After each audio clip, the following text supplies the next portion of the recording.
அனைவருக்கும் வணக்கம். இப்போ ஒரு காவல் அதிகாரி இருக்காரு. இவன் அக்யூஸ்டு. இவன் எந்தெந்த சூழ்நிலையில் இவன் இந்தியா பூரா சுற்றிக்கினே போகிறான்.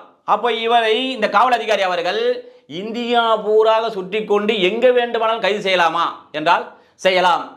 BNSS 2023 எந்தெந்த சட்டப்பிரிவுகளில் இவ்வாறு செய்யலாம் என்று சொல்லப்பட்டிருக்குது என்று சொன்னால் 45ல் இப்போ இவனை துரத்தினே போறாரு போலீஸ் ஆஃபீஸரு. இவன் ஓடிக்கினே இருக்கிறான்னா அதர் ஜூரிஸ்டிக்ஷன் மற்ற அதிகார வரம்புக்கு சென்றும் இவரை கைது செய்யலாம். 61ல் என்ன சொல்றாங்க, இவனை கைது பண்ணிட்டாரு, அப்புறம் எஸ்கேப் ஆகிட்டான். மீண்டும் இவனை கைது செய்வதற்காக நான் ஆஃபீஸர் இந்தியா பூரா சுற்றி இவனை கைது செய்யலாம். இன்னொன்று, இந்த நீதிமன்றம் வாரண்ட் இஷ்யூ பண்ணிட்டாங்க. இந்த வாரண்ட்டை இதை கையில் வைத்துக் கொண்டிருக்கிறார்.